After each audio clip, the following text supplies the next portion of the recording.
Hi y'all. I just got in from an essential activity and on the way home my gas light came on, so I had to stop and pump gas. I was totally grossed out. I don't know about you, but since the coronavirus pandemic and the beginning of social distancing, I find certain everyday tasks to be absolutely disgusting. Anything where I have to touch a screen or push buttons, it just grosses me out. So I have to wash my hands. I'm going to use the World Health Organization's 5-step process for hand washing. This can be done with hand sanitizer or with soap and water. I'm going to choose an alcohol-based hand sanitizer because that's usually what I have in my car. And full disclosure, I have been washing my hands with hand sanitizer wrong my whole life, up until the past couple of months. I do better with soap and water. Maybe that's because of the exacting standards of the OR nurses who trained me to scrub for surgeries and sterile procedures. But I had never done the full process with hand sanitizer, so now I am on fire about teaching the WHO's 5-step method for hand washing. So here we go. You start with an alcohol-based hand sanitizer that's at least 60% ethanol alcohol or 70% isopropyl alcohol, which all commercial hand sanitizers are. And you take 1 pump or 1 squirt of hand sanitizer and rub it on both hands. Now this is probably where 90% of the people stop, and that's the problem. This is where I stopped. So here's the real best way to use hand sanitizer. After you rub your hands together, 1, you do palms to the back of hands, palms to the back of hands. And then 2, interlaced fingers. Gets all up in there. And then 3, rotating hands cupped. I think of this one as the Von Trapp family singers. It gets the nails in the nail beds. And 4, thumbs, getting inside that web space. And finally, fingers in the palm of hands is 5, gets underneath the fingernails. And then you just rub your hands until the hand sanitizer is dry. The whole process should not take less than 20 seconds. 20 seconds is an awkward amount of time. I was standing outside the grocery store yesterday doing my 5-step process with the free hand sanitizer after wiping down the cart and the sides of my cart, and I was wearing my pink flamingo mask, not touching my face or eyes, standing 6 feet back from the door. But people were walking in and out of the door, watching me do my hand washing thing, and it was awkward. It made me think of something that I've been saying a lot lately. None of this is easy, but all of it is necessary. So if we're going to be real, touching doorknobs and signing iPads and shaking hands and using grocery carts has always been gross. Before coronavirus, people were definitely passing diseases like the flu and the norovirus and other coronaviruses that cause the common cold through these objects. This is why appropriately obsessive hand washing is one of the things that I hope sticks around long after we have a treatment or a vaccine for the coronavirus that causes COVID-19.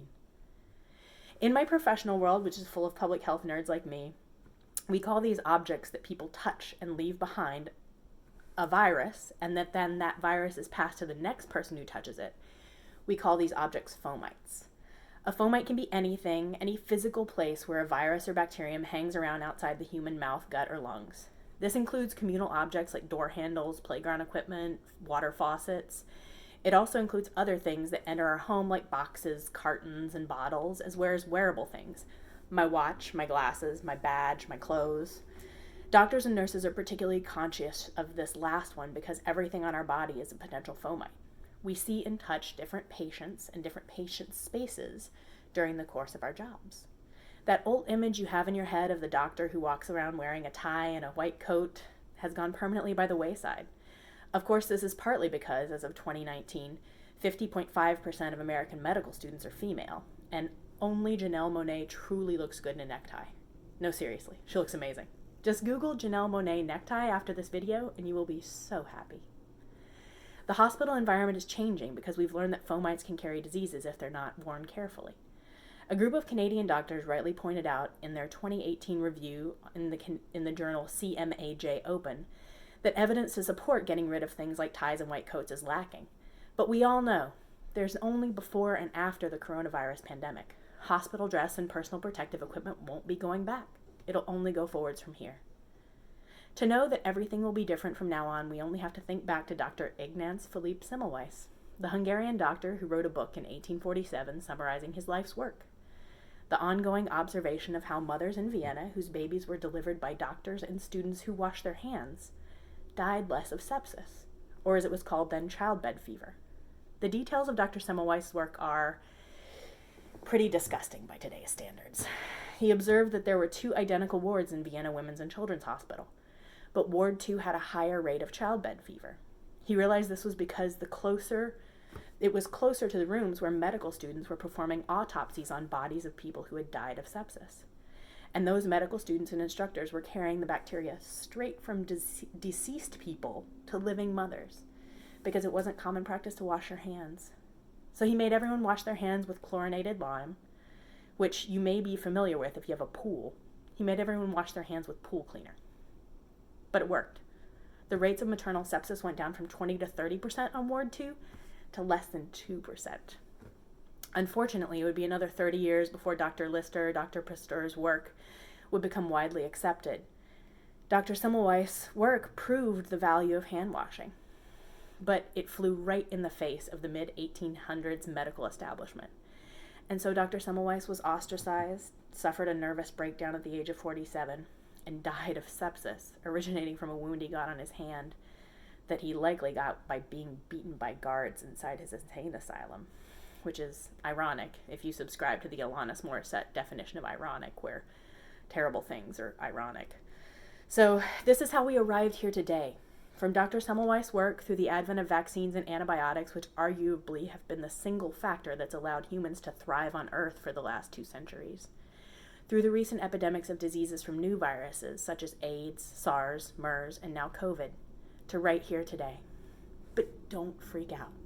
Don't go crazy in your house thinking, what can I do? This is so out of my hands. It's not actually out of your hands. Wash your hands. Wash your hands properly. In addition to staying home, it's the absolute best thing you can do for yourself and your loved ones. And if you have sensitive skin and your hands get angry from all the hand washing, don't stop. You can protect your hands. Dr. Harriet Hoff, a professor of anesthesiology at the University of Utah, has shared her sensitive skin secrets. Number 1, you protect your hands with a skin barrier spray like DermaShield. And number 2, moisturize your hands with a medical-grade protectant like Phytoplex from Medline. You can do it. So here we go. One more time.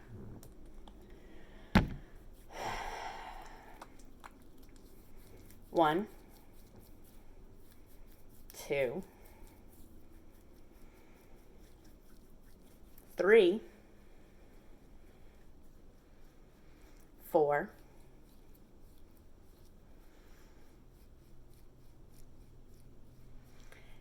5,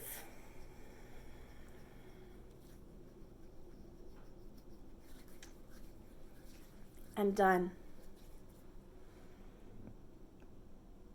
Thank you so much for watching this video. Share this video with your friends and family. There'll be more coming.